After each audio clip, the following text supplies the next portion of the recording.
Garcia Pereira, começava por si, olhando para este tema das pensões. Para já existe aqui uma questão de falta de consenso relativamente à forma, mas ficamos com a sensação que, seja por onde for, as reformas vão ser cortadas. Bom, boa tarde.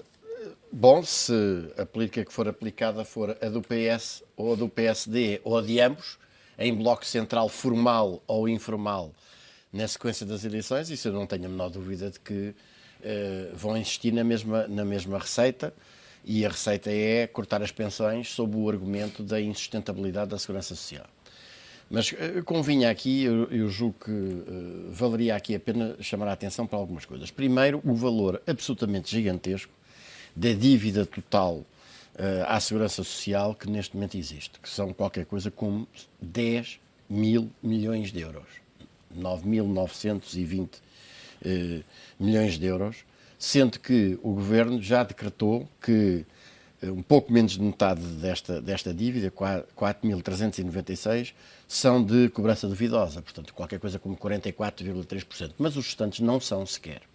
E grande parte destes são de cobrança duvidosa porque nenhuma medida tem sido tomada relativamente aos grandes devedores desta dívida. É preciso dizer que esta dívida não é constituída pelo pequeno empresário asfixiado por esta política da Troika e que chega a certa altura que não consegue pagar as dívidas à Segurança Social. Nós estamos a falar aqui de grandes devedores com dívidas superiores a 900 milhões, às vezes a 1.000 milhões de euros de dívidas à Segurança Social. E, portanto, é no mínimo provocatório que se venha falar na necessidade de cortar 370 milhões de euros. 600 no caso.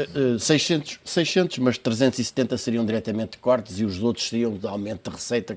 Ninguém sabe exatamente bem de onde é que viria.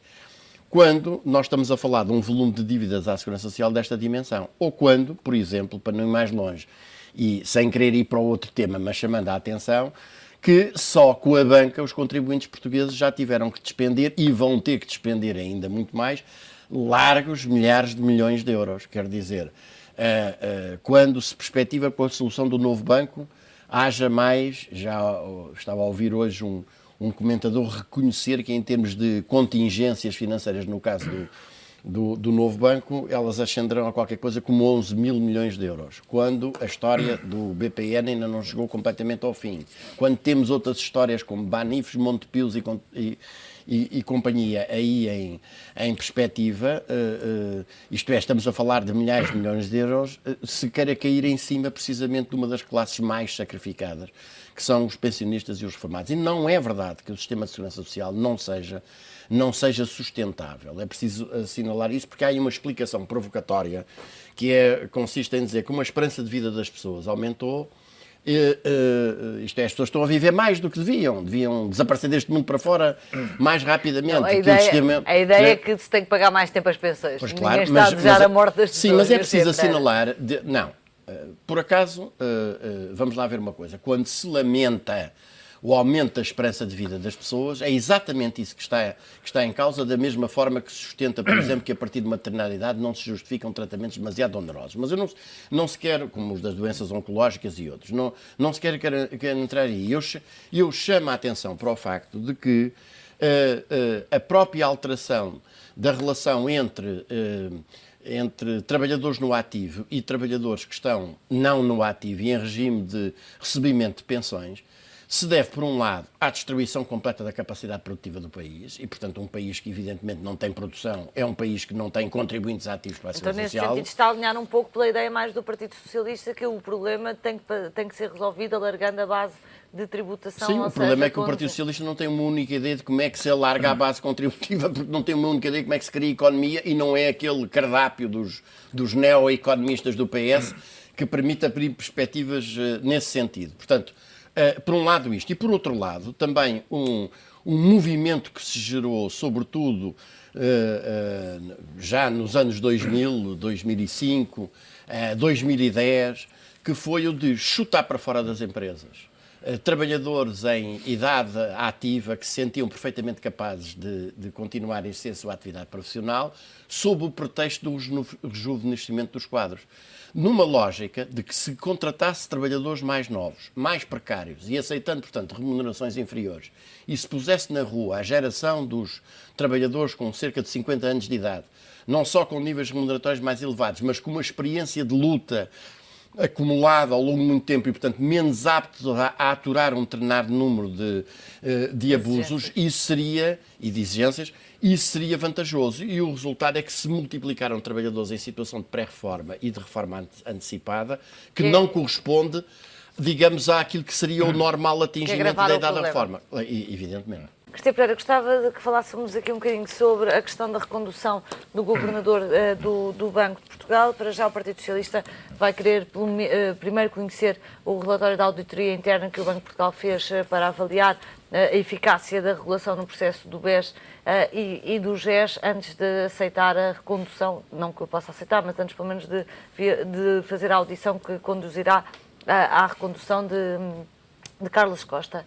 Como é que olhou para E, entretanto, o regime legal, digamos, que o Governo pretende pôr em vigor significa que é uma nomeação, digamos, por um período permanente de 5 anos, em que há uma audição parlamentar, mas não tem nenhum caráter vinculativo. Ou seja, o Governo nomeia quem quer. Já era assim, não é? Nesse sim, sentido exatamente. já não há uma alteração àquilo que havia. Não. O que há é pretender dar-se aqui uma veste de alguma credibilidade a uma nomeação que é claramente uma nomeação política.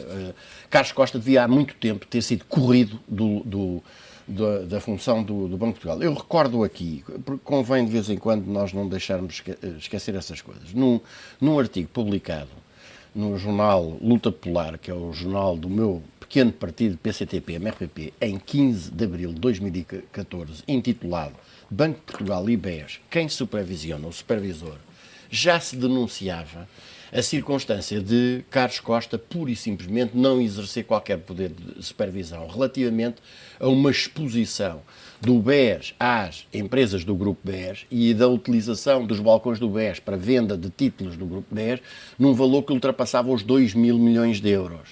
E que isto era inaceitável, sobretudo quando já havia um histórico de uma ausência de supervisão, nessa altura por Vítor Constâncio, também não tinha visto nada do que se passou das trafolhices no BPN e mesmo já de Carlos Costa relativamente às trafolhices do Banco Privado Português.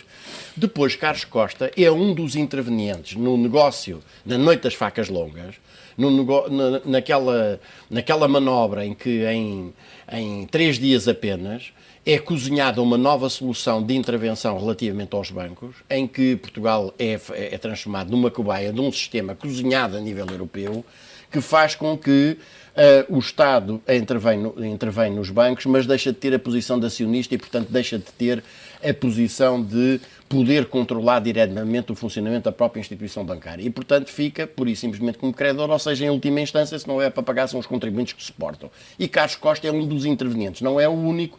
O Governo negociou isso com as autoridades europeias, com o Sr. Draghi, designadamente, mas é um dos intervenientes. O Sr. Carlos Costa é o responsável por afirmações que conduziram designadamente à situação dramática dos chamados lesados do BES, de afirmação de pertença à saúde financeira e de estar tudo bem. E o Sr. Carlos Costa é um senhor que vem do setor que supostamente deveria supervisionar, enfim, com todas as características normalmente das pessoas deste setor, habituam-se, como eu costumo dizer, a jantar todas as semanas com os presidentes dos bancos e essas faturas pagam-se. E, portanto, Carlos Costa é um dos principais responsáveis pela total ausência de supervisão relativamente àquilo que foram verdadeiras trafolhices cometidas por quadrilhas de bandidos, porque é assim que devem ser qualificados, e é absolutamente inconcebível, a não ser por uma razão, que se colocasse sequer a hipótese de ele ser reconduzido. Agora, a questão é esta. O Governo precisa de Carlos Costa.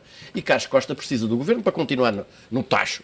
E o Governo precisa de Carlos Costa, porque designadamente para fazer despachar, certo, para despachar rapidamente a venda do novo banco, em termos que não venham designadamente a suscitar reacertos da contabilidade relativamente ao ano de 2014, que estraga as estatísticas que o Governo tem estado a apregoar, evidentemente para isso é preciso ter um homem de confiança. E, portanto, Carlos Costa nem supervisiona o setor bancário, nem deixa de ser um homem de confiança do Executivo. E, por isso, esta insistência na nomeação mostra bem o estado de degradação a que nós chegamos, em que, evidentemente, estes responsáveis escapam todos impunes, nada lhes acontece e ainda são premiados com a continuação nos respectivos cargos. Nós, senhores, agradeço Quando quem vossa... supervisiona não supervisiona e deixa passar crimes que são dolosamente praticados, em qualquer país decente, o que deveria ser imediatamente responsabilizado. Para além disso, quero dizer, realçar aqui que o Dr. Carlos Costa é, sobretudo, um quadro superior da banca, bem entendido com o respectivo setor. E o fartote de falta de ineficácia da supervisão, face àquilo que se passou designadamente no BCP, já agora convém recordar o escândalo da prescrição das respectivas infrações, deveriam em qualquer país do mundo não só impedir a sua renomeação, como inclusivamente levá-lo para dentro do Banco dos Réus.